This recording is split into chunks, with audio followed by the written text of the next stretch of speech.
ભાવનગર શહેરના jewel circle નજીક truck અને ઇલેક્ટ્રિક સ્કૂટર વચ્ચે અકસ્માત સર્જાતા સ્કૂટર પર સવાર યુવકનો આબાદ બચાવ થયો હતો.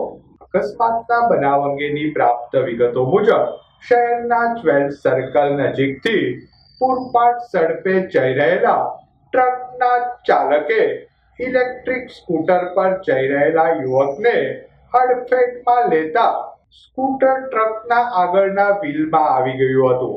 ટ્રક સાથે અથડાયા બાદ સ્કૂટરનો બોકડો બોલી જવા પામ્યો હતો, જ્યારે સ્કૂટર પર સવાર યુવકને સામાન્ય ઈજાઓ થવા પામી હતી.